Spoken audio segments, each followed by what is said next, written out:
Hola, ¿qué tal? Estamos aquí en su programa de Educación y Conciencia. Soy Conchita García, bienvenidos.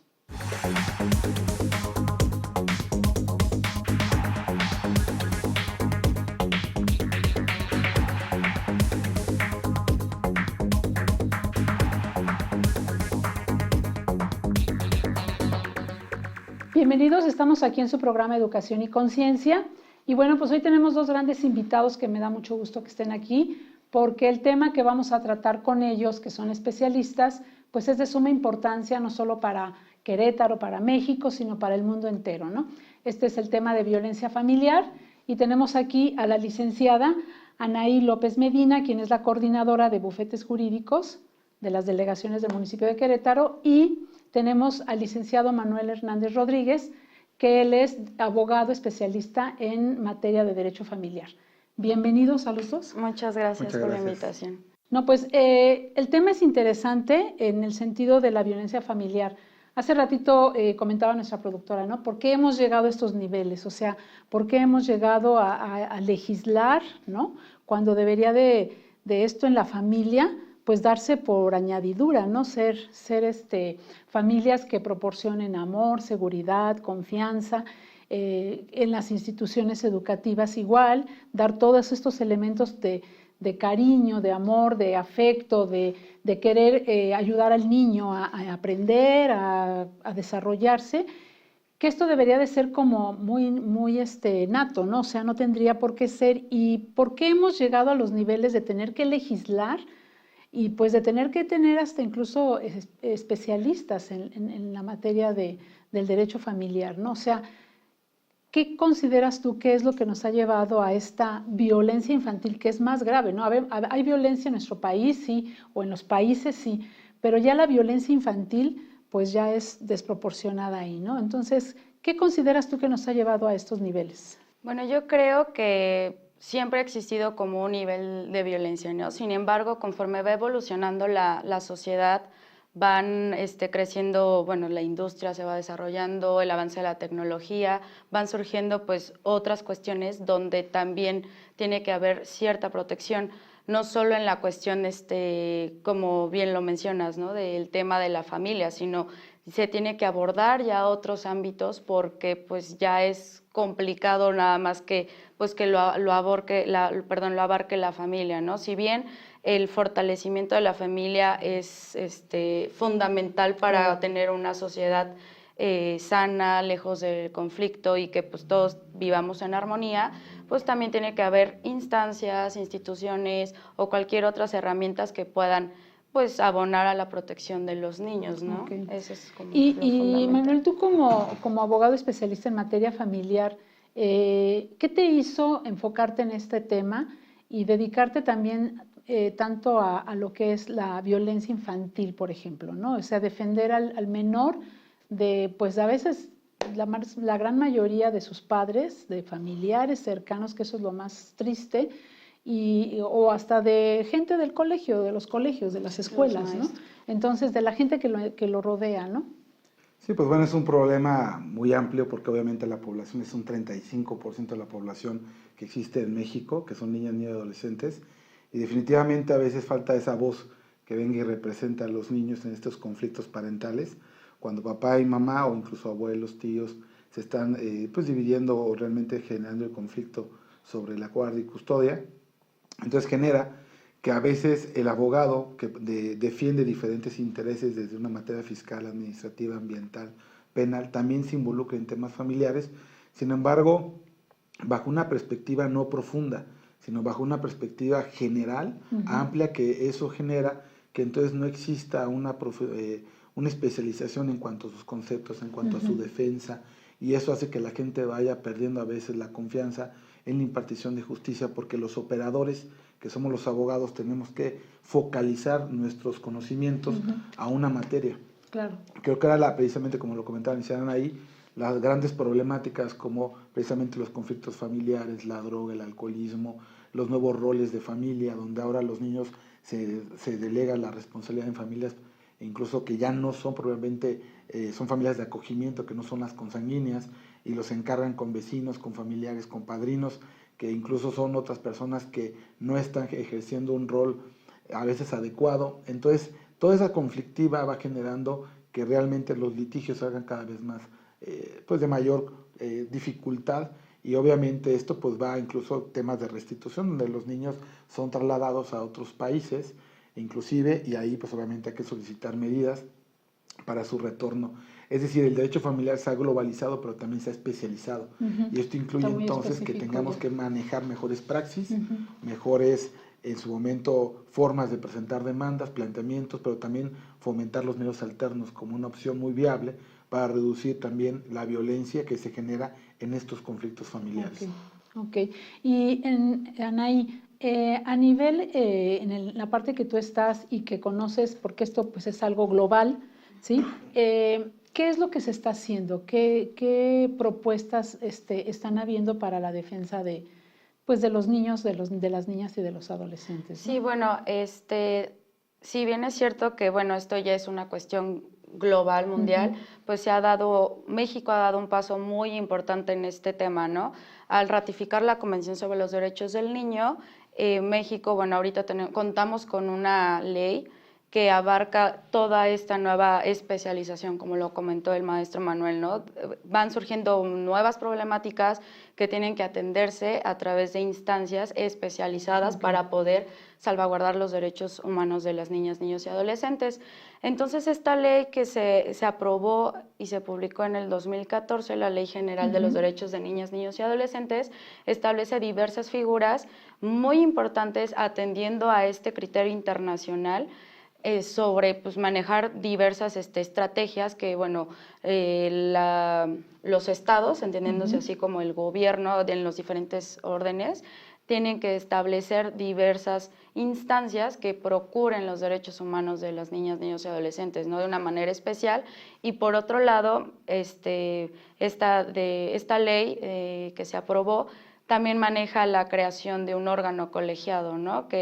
que se instala y que viene por mandato de ley para brindar lo que es una protección integral. Entonces, lo que genera la Procuraduría y los sistemas hacen un trabajo en equipo, por así decirlo, para atender ahora sí de manera pues lo más amplio que se pueda de protección a las niñas, niños y adolescentes de México. Eso es como lo que ahorita se está dando un paso muy importante. Si bien es cierto, a lo mejor muchos de los ciudadanos, de las instancias educativas, piensan, ¿no?, que a lo mejor no vamos un poco lento en este tema de protección.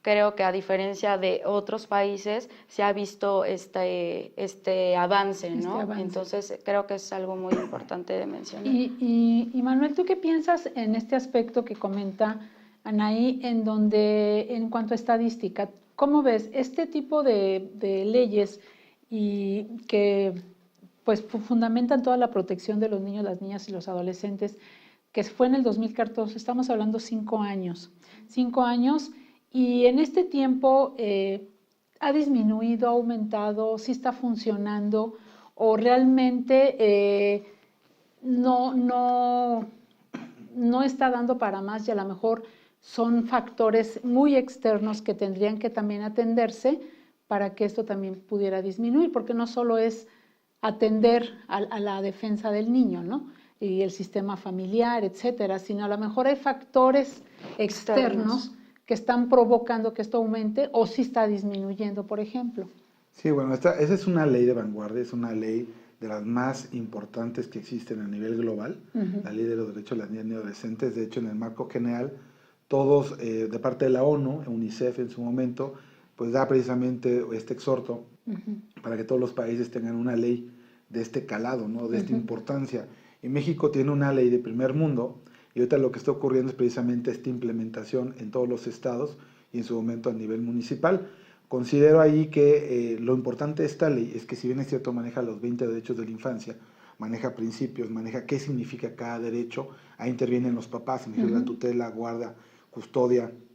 En su momento la red incluso maneja ya temas de familia de acogimiento, que lo tiene Estados Unidos también, lo maneja la familia extensa originaria, pero maneja un mecanismo muy importante de las procuradurías de protección que existen a nivel global. O sea, en todos los países vamos a encontrar un CPS, que es un Service Protected Children, o una Procuraduría de la Infancia en cualquier país, que obviamente forma parte de la ONU. Eso implica entonces que la infancia va a tener ahora una institución de alta especialización en protección de violencia familiar y cada uno de sus derechos para una protección y restitución integral. ¿Qué quiere decir eso? Que en sus 20 derechos, cuando se detecte una vulneración, un reporte de maltrato, alguna afectación educativa, alguna afectación en salud, la Procuraduría o estas instancias gubernamentales, como se llaman en cada uno de los países especializados en infancia, van a detectar los 20 derechos, van a ver cómo los van a restituir cuando se vulnera alguno y van a trabajar de manera integral con los papás, con la familia. Entonces creo que la clave preventiva es fundamental porque se trata de trabajar primeramente con un diagnóstico familiar con las personas que están custodiando al niño antes de ser institucionalizado, pero además de eso se crea el CIPINA, que es el gran órgano donde hace que todas las instituciones se articulen. Entonces tienes por un lado la protección individualizada, por otro lado tienes las grandes instituciones que son todas las secretarías del Estado, Derechos ONGs, humanos, por derechos ejemplo, humanos, que se involucra Secretaría de Seguridad Ciudadana, se involucra los poderes, el Poder Judicial, entonces se involucran todos los órganos, además ONGs, que en este caso son bien importantes, y entre ellas articulan los programas preventivos de atención y qué es lo que el Estado le está diciendo a la infancia en su región, en su municipio, en el país, y este tema se genera de manera federal, estatal y municipal. Entonces los grandes temas y ejes de un país se empiezan a focalizar y se hace una agenda nacional. Es ahí entonces que el tema debe ser articulado tanto por particulares, en el tema de la violencia familiar, como gubernamental, pero a través de estas dos organizaciones. Incluso en la CIPINA intervienen niños también, para que los niños tengan su derecho a participación y expresión, expresar así puedan estos temas que se ven en las escuelas, el bullying, la violencia doméstica, pues puedan ser llevados a estos grandes temas del CIPINA y ahí abarcar temas de prevención. Incluso el CIPINA hizo encuestas en las cuales a través de las instituciones educativas públicas, cuáles eran los índices y temas que les preocupan a los niños, para efecto de ver de ahí sacar una agenda propiamente del Estado. Entonces creo que los esfuerzos son importantes en el tema preventivo y por supuesto la idea es, algo importante de esta ley es que maneja la interdisciplinariedad, es decir, que un conflicto va a ser analizado en diferentes aspectos, trabajo social, psicología, nutricional, medicina y educación y pedagogía, ejemplo, y de ahí entonces van a solicitar una propuesta de solución desde un enfoque multidisciplinario. Entonces, creo que es la nueva forma en que se va a empezar a desarrollar y resolver los conflictos familiares, ya no solamente abogado, juez, partes, sino ahora exactamente todos los especialistas abordando estos derechos de la infancia. Me parece muy bien, incluso deberían de meter a las instituciones educativas, yo no sé si estén, porque aquí es donde rebota todo, ¿no? Sí, todo rebota. Entonces, vamos a ir un corte y ahorita que regresemos me gustaría mucho que nos platicaran en ese tema de la prevención, ¿no? Y cómo los colegios podemos aportar y también aportar porque muchas veces nos damos cuenta de problemas y cómo también te puedes defender, porque muchas veces de ahí se agarran para, pues con alguien se tienen que desquitar y pues es mejor la escuela, ¿no? Y entonces, ¿cómo una escuela se puede defender de alguna situación familiar que se la achacan al colegio? Y cómo denunciar, ¿no? Porque eso es una cosa que da mucho miedo, ¿no? Entonces, ahorita que regresemos aquí a su programa Educación y Conciencia para ver estos temas.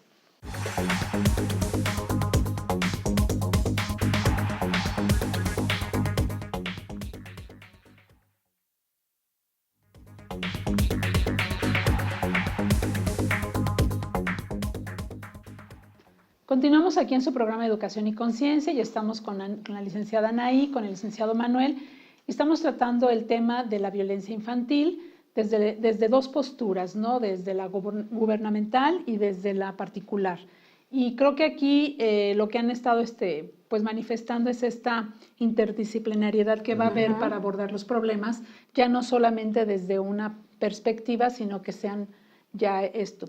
Ahí va a abarcar entonces todos estos factores de los que yo hablaba. Al entrar derechos humanos, al entrar otras instancias, pues se podrán tener otro ojo diferente al que tienen tal vez ustedes, ¿no? Y entonces creo que va a ser más completo según entiendo, ¿no?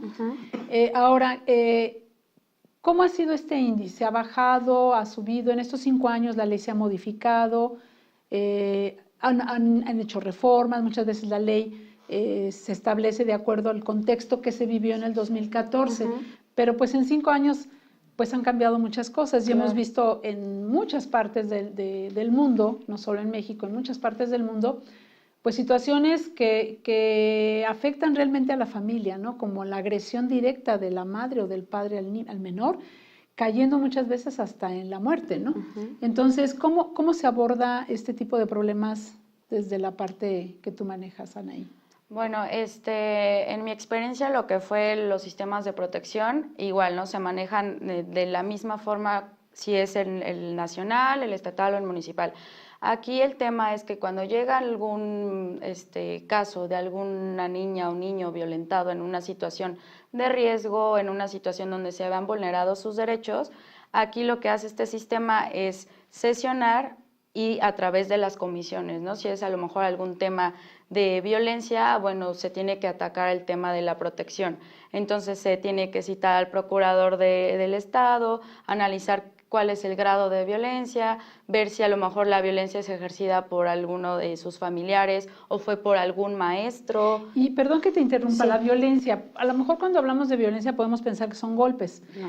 pero muchas veces en las escuelas se ve, y yo quisiera ver cómo se puede abordar esto con los papás y que lo escucharan, es que nosotros tenemos a veces niños que llegan sin desayunar o que se duermen en la escuela.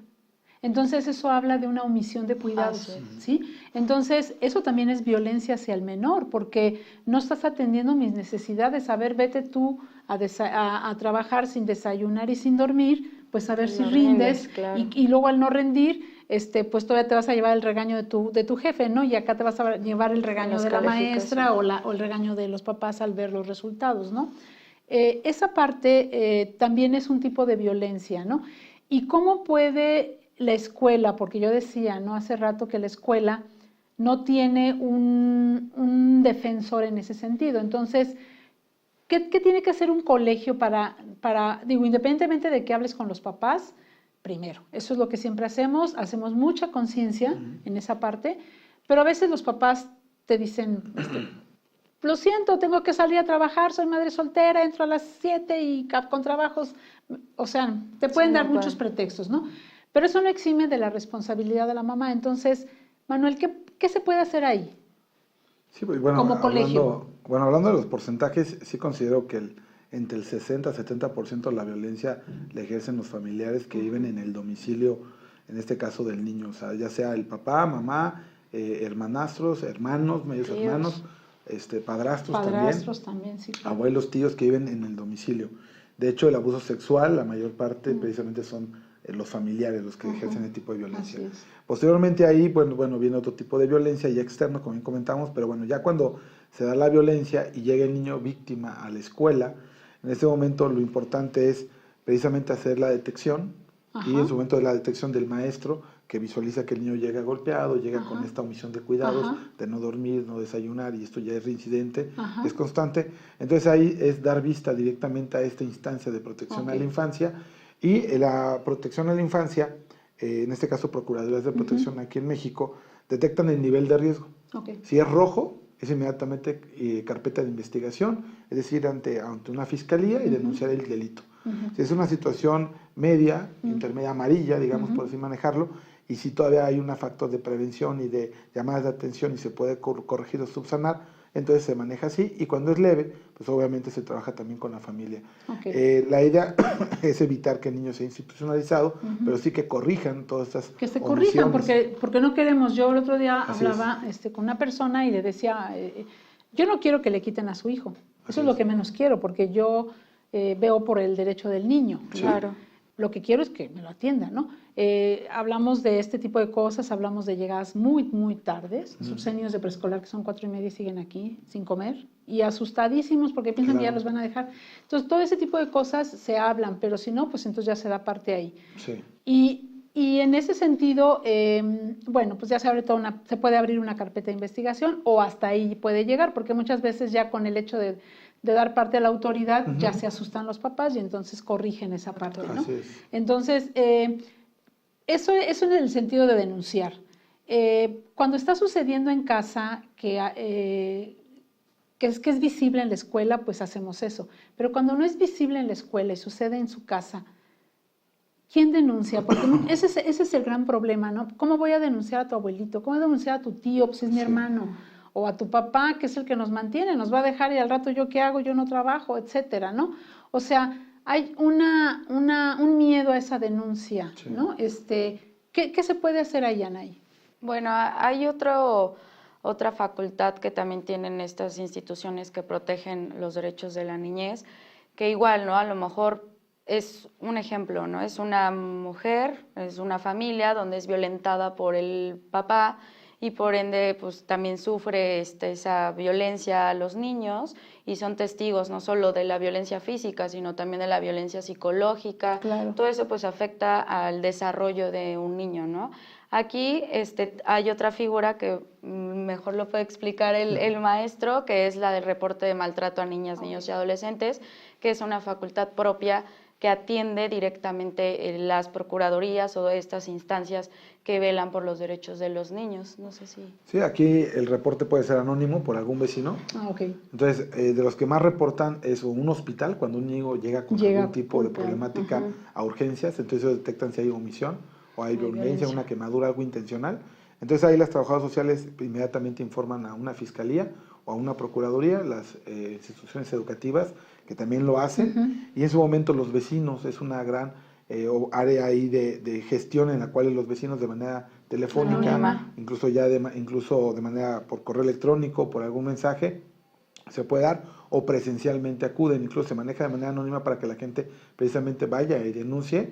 Se hace una investigación, un acercamiento primero de un trabajador social de la institución, llega, verifica, y aunque no le abran la familia y no quiera tener acceso, entonces él hace un recorrido de campo con un recorrido vecinal, un recorrido en la institución educativa donde probablemente acude el niño, y si eso arroja información, inmediatamente se va a la fiscalía y denuncia para que la fiscalía sea entonces ya quien cite y ejerce esa coacción que en su momento se da. Como bien comenta, muchas veces la familia no quiere involucrarse. ¿Por qué? Porque incluso hay droga, manejan armas. Hay situaciones que dicen, yo mejor no quiero. Sin embargo, la familia debe ser quien debe de proteger. Claro. Porque si no lo hace, entonces corre mucho riesgo ese niño de ser institucionalizado. Y el principio máximo es el niño. Así o sea, es el que tenemos que defender. O sea, los adultos como quiera, pues ya tenemos formas de defendernos, ¿no? Pero un niño no lo tiene. Entonces, si sus padres o los que viven en el entorno familiar que lo cuidan, que muchas veces no tienen padres, no lo cuidan ellos y no reportan ellos, y yo creo que sí hacer mucha conciencia en este sentido de que es el principio máximo el niño, ¿sí? No es el abuelito, ni es el tío, ni es el papá.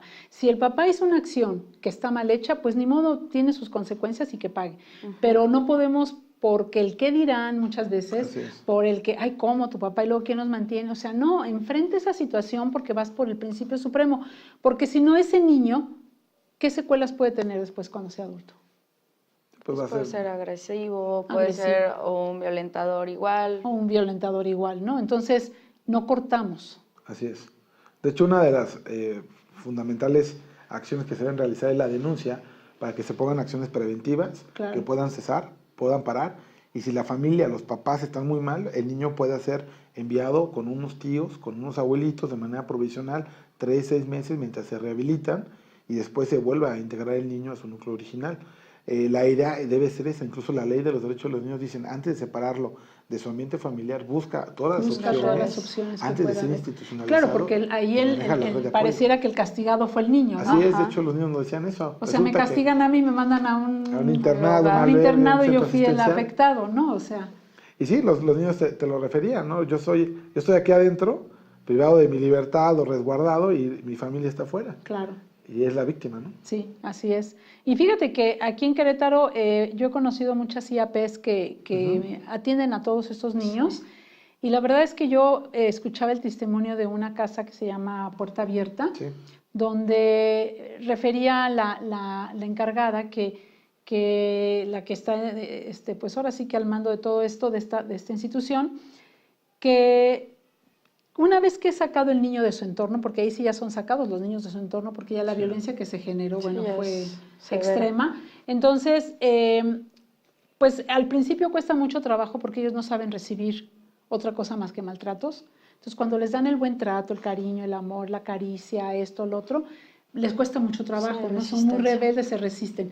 Pero una vez que ya se ceden a todo eso, me comentaba de una niña que salió, tuvo que salir, porque pues ya tenía la edad, ya todo para poder salir, ya se podía valer mayor de edad, podía valerse por sí misma, y ella quiso regresar a su casa y ya no pudo, porque ya fue cuando ella dice, Puerta Abierta está dando está dando, o sea, lo que está ofreciendo. ¿Por qué? Porque ya no pudo regresar al entorno violento que seguía existiendo en su casa.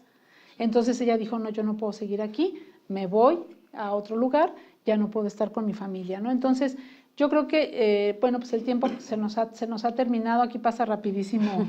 Quisiéramos abordar más preguntas y más incógnitas que tenemos al respecto de este tema que pues está siendo cada vez más común, ¿no?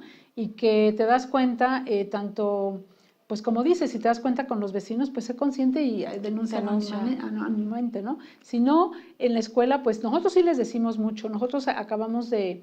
los agustinos recoletos están haciendo un gran trabajo en esa parte, se firmó un protocolo de protección, ¿no? Y entonces aquí estamos firmados, o sea, ya no hay de que ya porque pues la ignorancia no me exime de la responsabilidad. Entonces, es que yo no sabía, no, ya lo sabes, aquí está y lo firmaste que estás de acuerdo. Entonces, creo que en esa parte los agustinos están haciendo un gran trabajo en la protección del menor, no solo en el abuso sexual, sino en todo tipo de abuso. Entonces, al niño se le debe tratar dignamente y por ser persona, ¿no? O sea, es por el simple hecho, ¿no? Entonces, yo quiero agradecerles mucho pues todo lo que nos dieron de información. Ojalá que otro día podamos tratar otros temas que seguramente también serán de importancia para el televidente y que puedan aportar a las escuelas y a las familias, ¿no? Muchas gracias, nos vemos la próxima semana aquí en su programa Educación y Conciencia.